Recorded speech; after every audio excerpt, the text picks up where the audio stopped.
Okay, good morning. So, in the previous class we talked about different forms of market efficiency, as well as also we talked about how these different forms can be defined and what exactly the market efficient market hypothesis is. And if your market is not efficient, then what could be the problem the investors or the people may face in the financial market. So, after discussing those things, and now the question is that how do you know that whether your market is efficient or not, or whether we can say that whether your market is weakly efficient or it is semi strongly efficient or strongly efficient. So, that is the question generally comes to the mind of the people or the researcher or the investors who generally deals with financial market and day to day life. So, today we will going to discuss about the different tests which are available to know whether or to test whether your market is efficient or not. So, if we recall that in the previous class we talked about that your market can be efficient in terms of weak form, or market can be efficient in terms of semi strong form, or the market can be efficient in terms of strong form. So, here one by one we can test or we can see that how these different forms of efficiency can be tested. So, here first if we start with this weak form of efficient market hypothesis, here there are three tests we always use. One test is defined as the autocorrelation test, and second one is the Ron's test, and third one is the filter rules test. So, one by one we will see how this particular test works. If we start with autocorrelation test, what exactly the autocorrelation test means? Autocorrelation test is the price change in one period, or we can say that whenever we go for autocorrelation test, what basically we test there? We test whether the price change in one period is correlated with the price change in some other period. Here there are two things comes to our mind.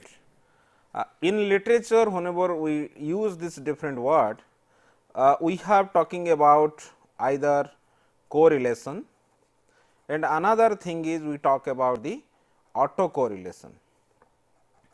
But whenever we talk about the correlation, it is basically talks about the relationship between the two different variables, relationship between two different variables. What it means that if you say one variable is x, another variable is y, whether y is related to x or y or x is related to y, that basically has been tested using the correlation test. But whenever we talk about the autocorrelation, what basically we test? We test whether x in a period of t is related to the lagged value of that same variable, which can be denoted as x t minus 1. That means, we test whether the x t is related to x t minus 1, or we can say is there any relationship between the lagged value and the current value of that particular variable. So, if that kind of relationship can be established, then what we can say that from this we can conclude whether your market is or market can be forecasted for the future or not. So, here that is why what generally we do whenever we talk about the stock market, we generally get this price of the stock. So, what we do, for example, you have two different periods, let in 2007 and 2008 of a particular period, let in December 2007 and December 2008.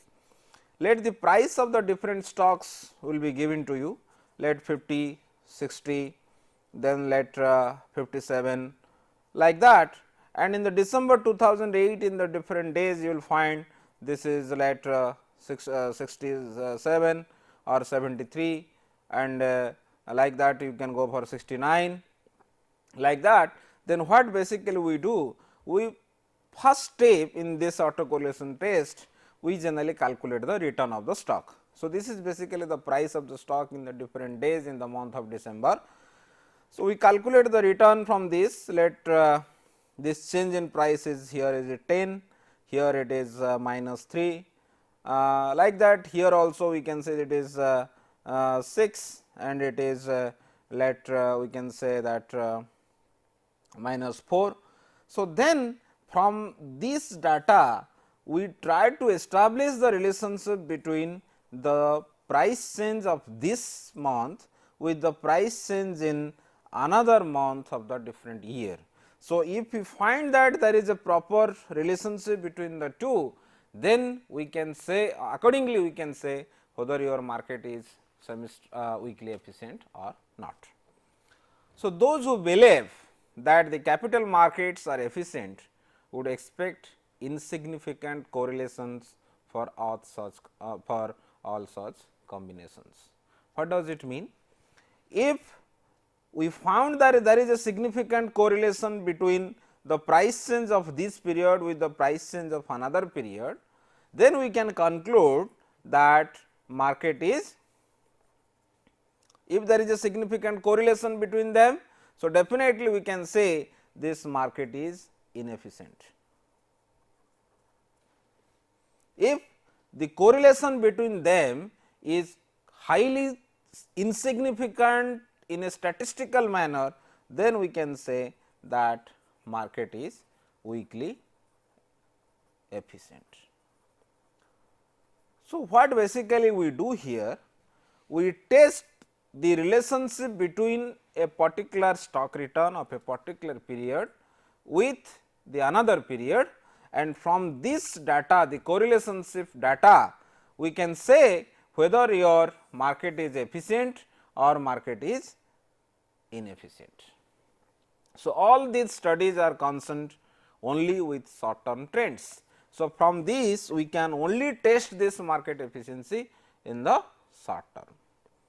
So, what generally we found that autocorrelation is stronger for portfolios of stocks of small market size stocks, and basically those kind of autocorrelation tests which are very much stronger, the evidence has shown that these are very much stronger where we talk about the small market size stocks. It may not be that much efficient or that much applicable for the large market size stocks. Then another test is, we define that the Ron test. What basically the Ron test means? A Ron occurs when there is no difference between the sign of two changes. So, what basically here we do, if you see for example, the price data will be given to you for the stock, let it is 10, 12, 14, 16, 18, then 15, then we have 14, let then again 16 like that. Then what generally we say, one run is once this increasing, because if you see that it is increasing now 10 to 12, 12 to 14, 14 to 16, 16 to 18. So, once the increasing trend is going on, so this is one run. Once the situation changes, now the market is going down, it is going down for this two data 15 and 14. So, this is another run. Then again it has started increasing. So, for example, it has started increasing to 16, then again it has gone down to 12. So, this is again one run, and like that if it again goes on decreasing 12 to 10, 10 to 8 like that, then it is one run, and again if it is increasing we can go for another run. So, basically a run occurs when there is no difference between the sign of two changes. If it is goes on increasing then we can say that the same run is going on for that particular time. If it is in between there is a break, whether the particular return or the difference between the price is different, then we can say that different run will start from there. So, once we get this number of runs for a particular period, what we can do? To test a series of price changes for independence, the number of runs in that series is compared to see whether it is statistically different from the number of runs in a purely random series of the same size. What does it mean? If you are conversion to some of the statistical significance level, what basically we say that statistically significant? What does it mean? For example, we have now 1, 2, 3, 4 runs. In this series, we have the 4 runs. So, we have to test that whether these 4 runs are statistically significant or not. What does it mean? What do you mean by the statistical significant level? It means that once you have to calculate the mean of that particular series, then you have to calculate the standard deviation of that particular series. For example, you have how many plus and how many minus signs you got from this particular series, and from this you can calculate your mean. Once you have calculated the mean, you can calculate also your standard deviation. So, basically you calculate out of this mean and standard deviation, you can find out your range. You can find out the range. Range means we are talking about the confidence level. The confidence level, what does it mean? That for example, you say whether your this number 4 is statistically significant at 5% level or 1% level. Generally in statistics we can go up to maximum 10% level. So, the level, that means your variable is significant at 10% level, means the confidence index, the confidence level will be 90%. That means in the 90% probability that this particular variable or particular figure 4 is correct. We can rely on this particular figure. So, like that we can say it is 95%, then it is 99% confidence level, they are significant. But here what generally we do, if that particular figure comes under this particular range, we can say that the hypothesis is accepted. What is the hypothesis here? The hypothesis is that the number 4 runs whatever we have, these are statistically significant, or we can say that the number of runs what we have taken, the 4 is quite relevant for our analysis. So, if it is does not come under this range, then we can say that the hypothesis is rejected. So, here what generally we do, we make this range. How this range is decided? Already if you know in the standard normal distribution, if you take the 5% level, then generally we calculate this range like this, mean plus 1.96 into the standard deviation value, that will give you the higher range, and lower range will be mean minus 1.96 into the standard deviation, that will give you the lower figure. So, this is your highest value, this is your lowest value. If this 4 comes under this between this mean plus 1.96 into standard deviation and mean minus 1.96 into standard deviation, then your hypothesis is accepted, and if does not come under within that region, then your hypothesis is rejected.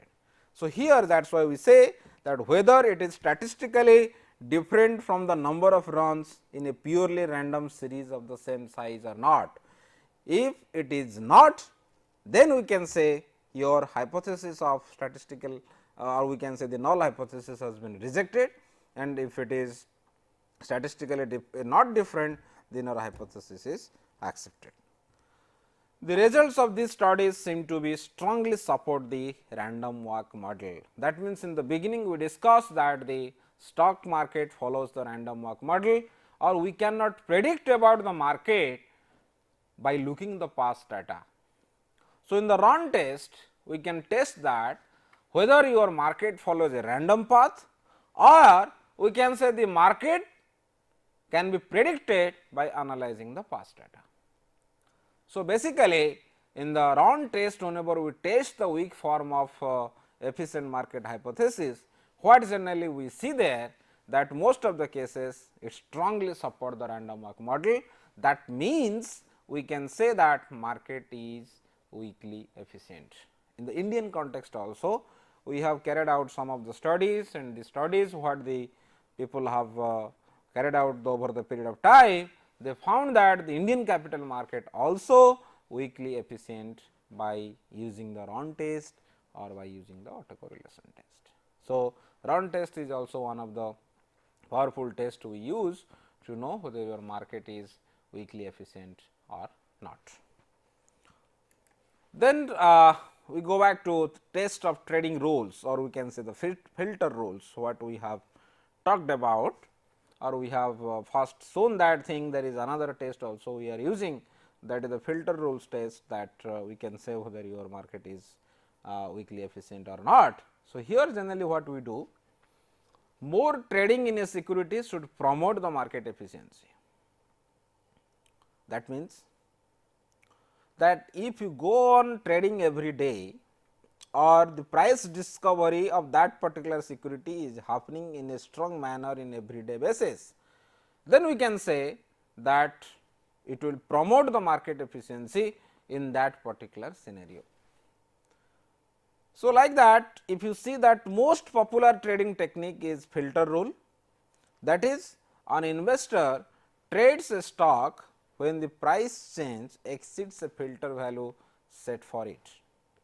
That means, what generally they do, most of the investors goes for trading in the market whenever they see that the price of that particular security is exceeding a particular value, or we call it the filter value, which is set for that individual security. That is why the filter value is always different from security to security. If that security which comes under a certain industry, which comes under a certain company, which comes under a certain business, so if that particular security exceeds this value of the filter value set for that security, then maybe investors will be inclined to invest in that particular stock, or they are interested to trade in that particular stock. If that particular security does not exceed this filter value, maybe the interested investors who are before means previously interested for that security may not be interested once the filter value changes, or we can say this value does not exceed this filter value. So, what generally we say here, that whenever we go by the filter rules basically, or we can say this filter value is decided on the basis of the buy and hold strategy of the investor. And what exactly this buy and hold strategy means, we will discuss extensively whenever we talk about this passive investment strategy of the investor, or we can say talk about the investment strategy, equity investment strategy in the market in the further lesson. But here to give you just hint what buy and hold strategy means, the investor invests in that particular stock and wait for that particular time period, that means he holds that particular stock up to a certain period to realize his expected return, what he was expected to get from that particular security. So, he does not take the position in the market every day, he does not change the position in the market every day, or sometimes in particular day he takes a buying position, next day he takes the selling position. Those kind of situation never prevails if the investor follows this buy and hold strategy. That part we will be extensively discussing in the future sessions. So, if the behavior of the stock price changes is random, filter rule should not outperform a simple buy and hold strategy. That means, if we say that the stock price does not follow any pattern, if the stock price changes is very much random in nature, that means you cannot predict anything by analyzing the past value of this particular stock, then the filter rule should not outperform a simple buy and hold strategy. That means, if you go by the filter rule also, most of the investors cannot get maximum return or cannot get more return what the other investors were getting from this buy and hold strategy. Basically, buy and hold strategy is a strategy which is used by the passive investor who does not want to take risk every day, or they always want to minimize the transaction cost in the market, because they are aggressive, they want more return, that is why they change their position in the everyday market. But here what generally happens, if your market is behaving very randomly, or we can say market is weakly efficient, then we cannot predict anything about the market. So, that is why if you cannot predict anything about the market, so even if you go by the filter rule, it cannot outperform the market, or the investor cannot outperform the market, the investor cannot achieve more return from the market what the other investors are getting simply out of this buy and hold strategy. So, in that case we can say that if certain investors, even if they are following the filter rule, still they are not getting higher return from the market, then we can say your market is weakly efficient. If they can get, then his market is inefficient. So, this is the way generally that we can test that whether your market is weakly efficient or not. So, basically three popular tests, statistical tests always we use. One is your autocorrelation test, second one is your Rand's test, and third one is your filter rule. So, these three tests are quite popular in the market, where we get the through that we can test the weak form of efficiency. Then the other form of market efficiency, that is defined as the semi-strong form. There are various tests available, various types of tests available to test this semi-strong form of market efficiency, and from them if you see the popular test is the event studies and the portfolio study or the return prediction study. What this event study means? The event study means or the event study examine how fast stock prices adjust to specific significant economic events. What do you mean by these events? The events can be anything. The events can be dividend announcement, event can be a stock split, event can be a particular buybacking the share. This particular event can be, we can say that any kind of very drastic changes in the economy or about this particular stock. So, these are basically the different, or bonus announcement. So, these are the different events generally we talk about for a typical company. So, what here we will see that once this particular event has been announced, so in and around at the time of dividend announcement or at the time of stock split or the particular event when it has occurred, before that event or after that event and the event whenever the event has occurred, the average return of from that particular stock should not be very high, or the cumulative excess return what you are getting between these three periods. If you take the cumulative average of that, it should be excess return, the average of the excess return if you take, then it should be 0. So, that means we can say even if there is one announcement, even if there was one event, so it is publicly available.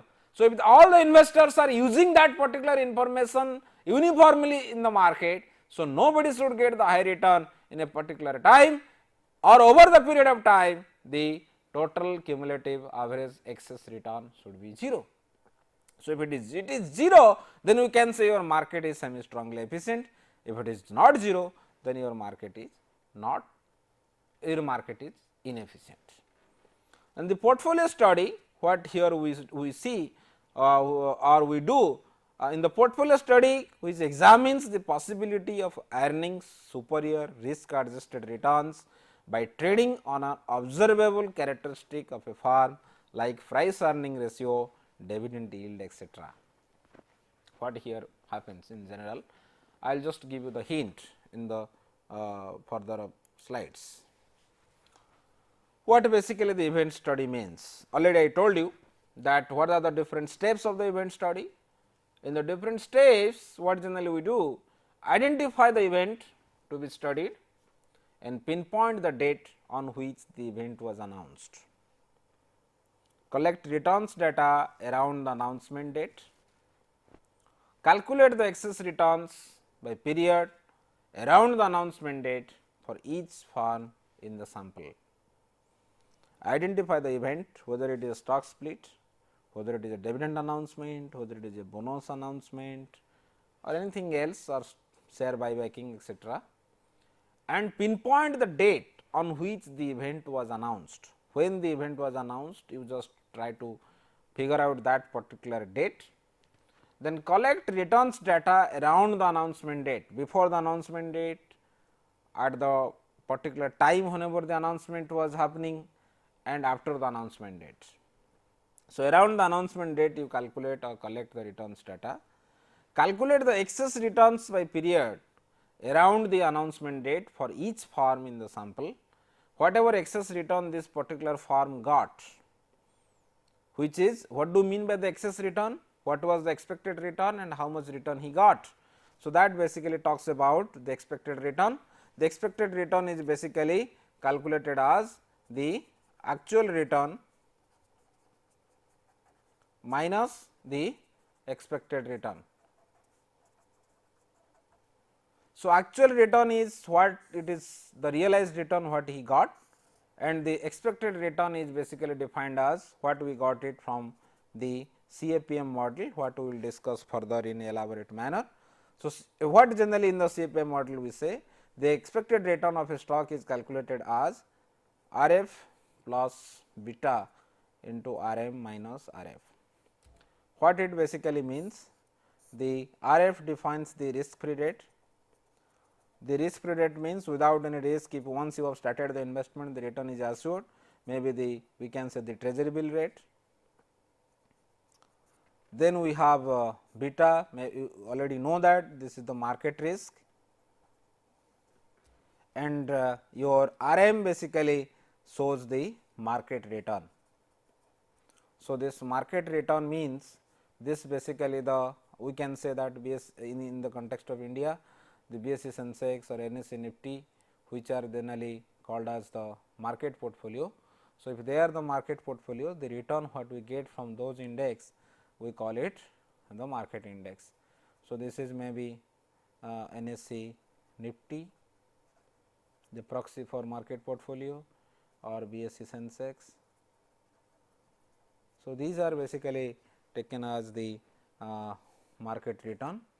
So, once you have the market return and you have the risk free rate and you have the systematic risk or the market risk, then you can calculate your expected return what you are getting out of this. So, the excess return is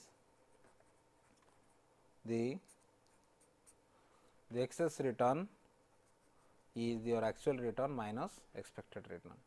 So, here once generally what we do, for each stock, for each stock around the announcement date, in that particular period you calculate the excess return.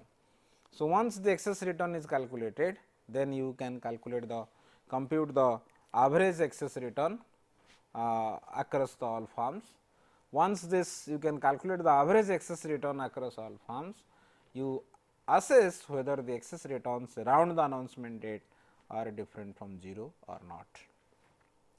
So, from this you can say that whether is there any kind of public announcement which was happening, and some of the investors which are investing in some of the stocks, they got excess return over the other investor. So, what kind of result we found from the event studies? In the various countries, the research has been carried out, and what we found that if you say that stock split is an event, and some of the people have taken stock split as an event, and they tried to find out what is happening to this particular market if you take stock splits as an event using the event study. What they found? They found that the stock splits do not result in abnormal gains after the split announcement, but before. What does it mean? That after the split announcement, the abnormal gains were not there, but before the stock split announcement, there was some gain people are getting out of this. Then initial public offerings, this is another event which generally happens with the company, and this study seems to be underpriced by almost 18%, but that varies over time and the price is adjusted within 1 day after the offering. So, that means what you can say, the market is more or less semi strongly efficient in that case. and the announcements of accounting changes are quickly adjusted for and do not seem to provide opportunities to get the abnormal return. That is why we can say that your market is semi strongly efficient, and the stock prices rapidly adjust to the corporate events such as mergers and offerings. So, more or less the most of the studies, and basically I will just quote you that most of the event studies in the larger form is carried out in the developed countries. So, in the developed countries case, in the context of USA, UK, Australia, Canada. So, in those countries if you find that most of the cases this public announcement or the events which was occurring to the company and it is available to the public because of their system, the efficient system. This particular information generally reaches to all the investor very quickly. So, that is why one group of investor or some of the investor may not use that information to get some abnormal return from the market. So, that is why the average excess return over this announcement or over these events is always generally significantly 0. So, they cannot get any excess return out of these. That is why those markets are basically semi strongly efficient. But in the developing countries like India, we have seen that most of the time the certain group of investor basically earns high return by using the publicly available announcements or public available events which are occurring in the company. It is because of the inefficient system we have. So, then the another study is the portfolio study.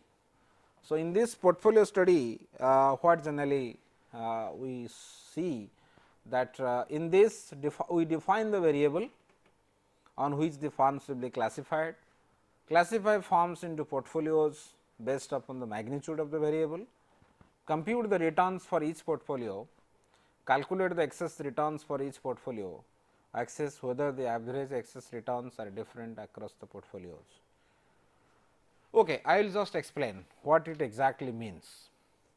Whenever we invest in the stock market, the different investors generally makes the different portfolio.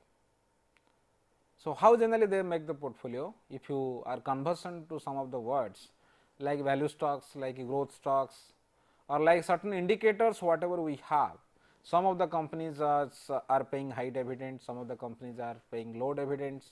So, accordingly the investors make the different portfolios on the basis of certain characteristics in the sense whether you can make the portfolio on the basis of the high price earning ratio or on the basis of the low price earning ratio. You make a separate portfolio which consisting of different stocks which are the this price earning ratios were high, and you make another portfolio where all the stocks where the price earning ratio is low. So, there after making this different portfolios on the basis of the different parameters, what generally you can do? You calculate the return from that particular portfolio in each category. Once for the different portfolios you have calculated the return, what generally you can do? You first see that how this particular return what you have calculated that is different from your expected return, because once you have made the portfolio you must have calculated the expected return what you are deriving using the same formula, but for the portfolio calculation it is little bit different. It basically consists of the different stocks. So, what generally you can do? Once you have your expected return and once you calculate your expected return of the portfolio. So, what generally you can do? The excess return can be calculated in this way: the actual return what you got from this portfolio minus the expected return. The expected return what you have calculated from this particular stock. So, once the expected return excess return is calculated for each type of portfolio, whether it is consist of high price earning ratio stocks, whether it is consist of the low price earning ratio stocks. So, once this return of the excess return of the portfolio is calculated, you test whether the excess returns are different across the portfolios or not.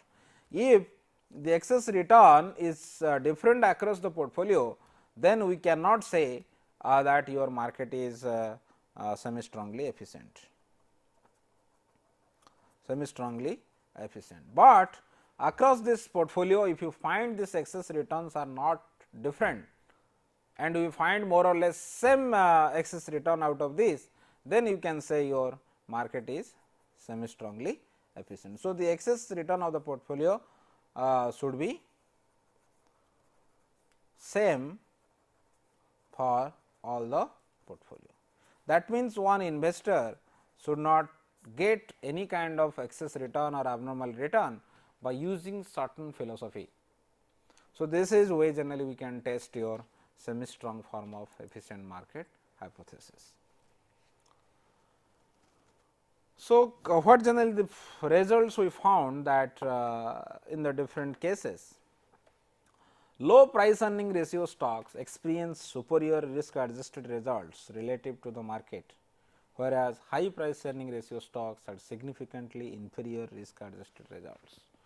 That means, in the previous literatures or previous studies what we found, the low price earning ratio stocks, in general we call them the value stocks, experienced very superior return, risk adjusted return relative to the market, whereas the high price earning ratio stocks, we generally call it the growth stocks, they had significantly gets lower return than the market. The risk adjusted returns are lower for the high price earning ratio stocks, but for the low price earning ratio stocks the returns are higher. Then publicly available price earning ratios possess valuable information regarding the future return. So, that what it concludes, if we find this kind of trend that low price earning ratio stocks are performing better than the high price earning ratio stocks, or the portfolio what you have made out of the low price earning ratio stocks is outperforming the particular portfolio which consists of the high price earning ratio stocks, then what we can say that the publicly available price earning ratios possess valuable information regarding future return, and some of the people are able to use that information in such a manner that they can get some abnormal return from the market, or the investor gets or outperforms the market in that way. But the people who does not have that kind of information which is involved in that particular securities or particular stocks, they cannot get more return from the market or they cannot outperform the market. So, this is inconsistent with the semi strong form of efficiency. So, that is why what you can say that most of the cases, if you take this portfolio studies, we found that this market is not semi strongly efficient. Then another way also we also define this portfolio studies on the basis of the price earnings to growth rate, or we divided by growth rate, we call it the P/E ratio. And here what we found that the studies have hypothesized an inverse relationship between the P/E ratio and the subsequent rates of return. And if this kind of results is quite relevant, or people or the investor can use that information to outperform the market, then this is very much inconsistent with the efficient market hypothesis. However, the results what the other people have got using the P/E ratio is to select stocks are very mixed kind of results what they found from the various markets. So, that is why any of the categories, any of the characteristics what we take and we make the portfolio accordingly, we found that most of the cases these are very much inconsistent with the efficient market hypothesis in the semi strong form. Another studies which is very popular, people are extensively use this particular study, that we call it the size effect. That means, they make the portfolio on the basis of the size of the companies. So, here generally what they do that the studies indicate that the risk adjusted returns for extended periods indicate that the small firms consistently experience significantly larger returns than large firms. That means, this small firms always outperforms the large firms. That means, if you make your portfolio which consists of the basically the small firms, they have the better potential to perform in the market. But here one point I am trying to say that these kind of studies, the Bond studies and other famous studies which are available on the basis of the size effect of the portfolio. So, there what generally happens that in the context of USA this particular results is quite relevant, So, in the US market, the investors always outperform in the market if they will invest in the small size stocks or the value stocks, what we talk about, the low price earning ratios, etc., etc. But in Indian market, it is a little bit, the scenario is different.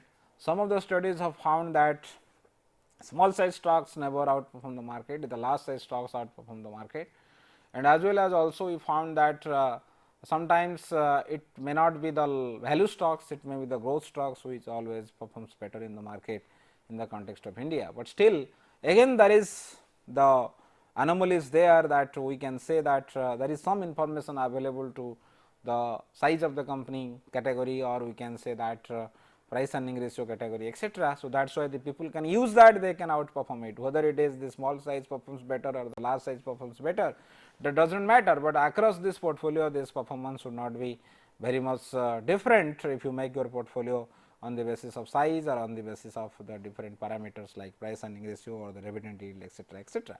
Then what we can say that in overall we can say the size effect also, the or the portfolio study itself concludes that the market is not semi strongly efficient, or we can say market is inefficient.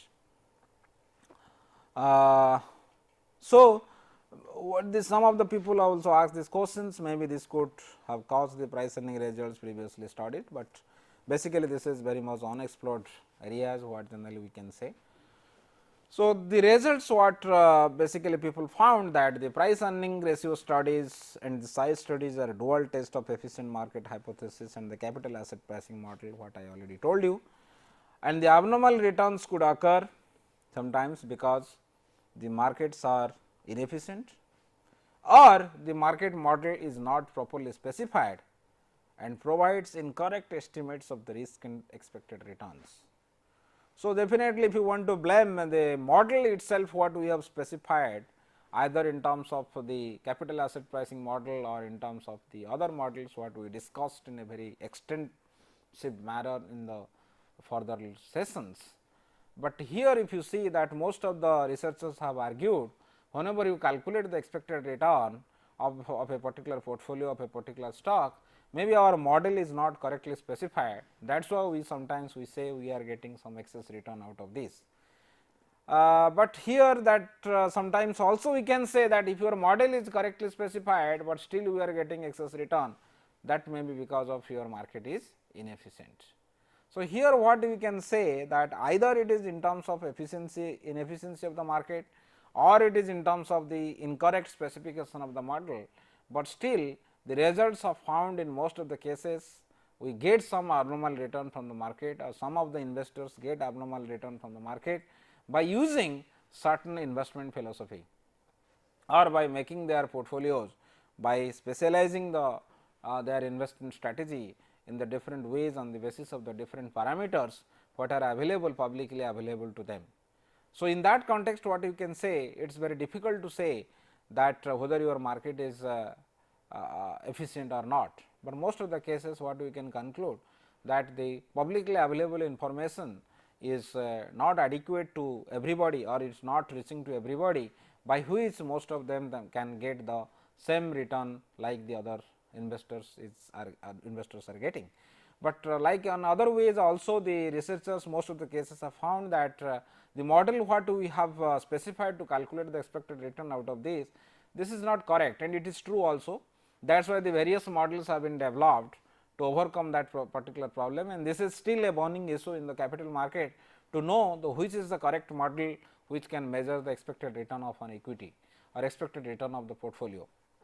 So, here if you see that like that the capital asset pricing model, we have developed the arbitrage pricing model, then we have the multi-factor model, etc., what we will discuss further, but still what we can say, this is also one of the very big reason we cannot blame only the market, that because of this actually we are not getting excess return or the market is not efficient. That is why we are saying that some of them are getting abnormal return and some of them are not getting, but most of the cases also the investor who specifies the model or the analyst who specify the model, they have not incorporated all variables which can have the impact on this return of the stock. So, in that case what happens, whatever expected return we calculate out of this, that may not be the actual return what or expected return what we could have expected to get it if we invest in that particular stock. So, that is why there are both the reasons are quite relevant in this context, that whether it is because of your market is inefficient or whether the model is not correctly specified. Like that, we can also see that the ratio of book value of a firm's equity to market value of its equity. We have seen that the significant positive relationship found between current values for this ratio and the future stock returns. So, this result also is again inconsistent with the efficient market hypothesis. Size and book value to the market value dominate other ratios such as price earning ratio or the leverage. What generally here the book value to the market value shows, it basically shows the growth opportunity of the company. This is a proxy which is used to measure the growth opportunity of the company or the growth potential of the company, how fast the company can grow. So, if the growth potential will be there and there is a probability that the company can perform better in the market, obviously we can expect more return in the future. Maybe return is today what you are getting from the company is less, but still there is chance that the company can grow further and there is still huge potential about that company which can perform in the market better. So, in that case what we can see that always we can use also, that is one of the very big parameter which can affect your stock return. So, that should be incorporated in your model whenever you are calculating your expected return. If you do not say that or do not include that particular variable, because in the CFA model we do not include that one, we only include the beta or the systematic risk, or we can argue that or the systematic risk or the market risk is the sole factor which affects the expected return of the stock, but that is not say so. Always we can say that there are certain other factors, like your already we have seen the size of the company is a factor, market to book ratio is a factor, or we can say the price earning ratio is a factor which can have the larger impact which can affect the stock return. So, if you specify your model by incorporating all the variables which can have the probable impact on this particular stock return, maybe your model will be correctly specified. Then if you compare with your actual return with the expected return, then maybe we can conclude somewhere that whether we are getting some excess return out of this or not. If you do not incorporate those variables to calculate your expected return, then it is quite difficult to say whether you are getting some high return out of this or not.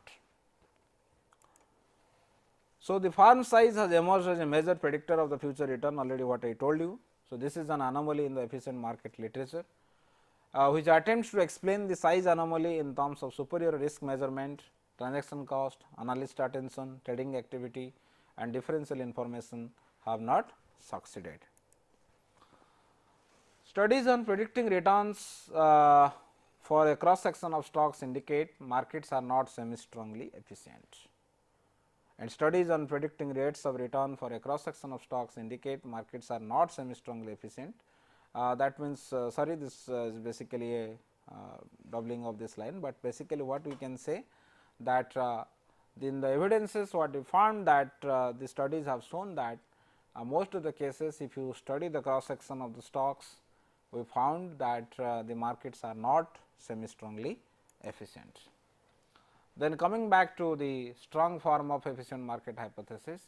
So, here what happens that in the strong form of efficient market hypothesis, it contains that the stock prices fully reflect all information, both public and private. Those part we have discussed very elaborately in the previous class or previous discussion. So, here what it implies? It implies that no group of investors has access to private information that will allow them to consistently earn above average profits. That means, there should not be any kind of investor, any type of people who will be there who can get excess return out of this particular investment. It is because that they have the larger or better access or private access to the company. So, if any of the group of the investor or any group of the people can access to the market or can access to the information which is not available to the public, then they can get some superior return out of this. So, that is why what you can say that most of the cases what we find that they should not get any excess return out of this, or we can say that the above average return, what if they will get some above average profits or above average return from their investment, then we can say this market is not strongly efficient, or we can say it is inefficient. So, how we can test it? We can test it in the different ways. One way is basically we define the different specific groups of the investor. They are either they are the corporate insiders, or they are the stock exchange specialists, or they are the security analyst, or the professional money managers. So, what generally we do? The corporate insiders include basically the major corporate officers, directors, and owners of 10% or more of an equity class of securities. Stock exchange specialists basically have the monopolistic access to information about unfilled limit orders, and the security analyst, there is evidence in favor of existence of superior analyst who apparently possess private information from the stock exchanges. Then the professional money managers, they are trained professionals working full time as the investment management. So, if you can categorize those type of groups, those type of investors who are coming under this category, then what generally you can do? We just check that what is the return this type of people, either it is the money manager or the stock exchange specialist, or it is the corporate insiders, how they are getting over the period of time, what is the excess return they are getting. So, if their excess returns what they are getting from the investment are quite high, what the other investors are getting,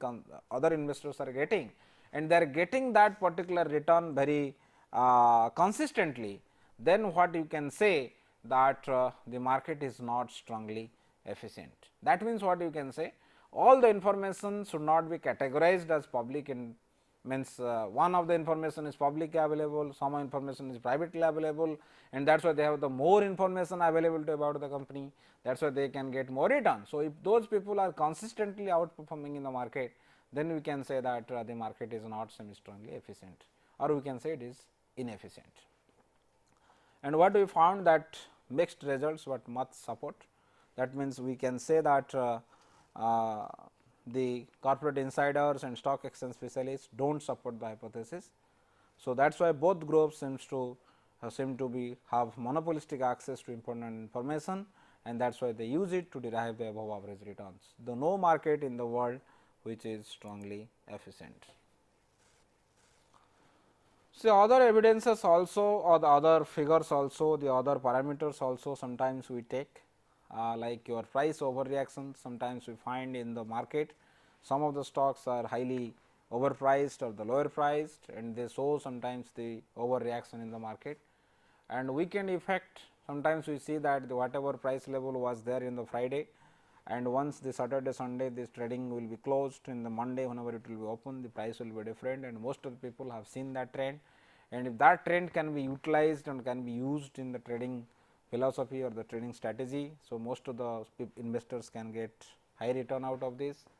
Then the volatility of dividends, sometimes we find that some of the companies pay very consistent dividends every year, and some of the companies do not pay the dividends every year, or there is no consistent growth rate of the dividends available for those companies. So, from there also the investors can predict about the potential of the company or the probable return from that particular company.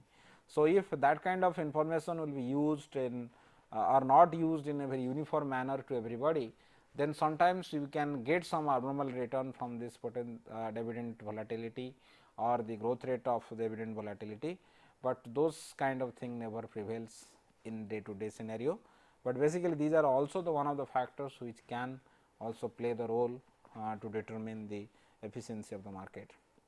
And the market interest rate, because the interest rate scenario today is most of the interest rates are market determined. So, sometimes what the analysts do, they see that how the interest rate is behaving, and if you can predict about the interest rate in what direction it is going to change, then from there also you can predict about some of the information, and in that case also some investors can get high return than the other investors. So, that case also we can say that this is also another anomaly what or other evidence through which you can test whether your market is efficient or not. And another thing is your international market crash, like your Southeast Asian crisis or it is today's financial crisis. If from there also you can find out or you can extract some of the information by which you can say that whether your market can perform better or the particular stock can perform better or not. So, here what generally we can say basically we can say that there are certain parameters what generally we use always to test or to predict about the market, and once we can predict about the market better than the other investors, then we can get some abnormal return out of this. And if that kind of thing prevails, then obviously your market cannot be efficient. So, in general we can say if your market will be efficient, then most of the investors or the people who participate in the financial market or particularly the capital market, they should get the some kind of average same average excess return. So, that is why at least we cannot say that somebody has the better information, that is why they are outperforming in the market, and somebody has not that information, that is why they are not able to outperform in the market. So, in this context what you can say that it is basically talks about the testing of the different form of efficiency, where we incorporated largely the information as a sole parameter, which says that whether your market is efficient or not. So, once we know your market is efficient or not, then the other approaches or other techniques what we use to test our or to know whether you go for trading or not, and which stocks should be sold, which stocks should be bought. So, those analysis basically is a part of the security analysis what we will be discussing in further sessions. Thank you.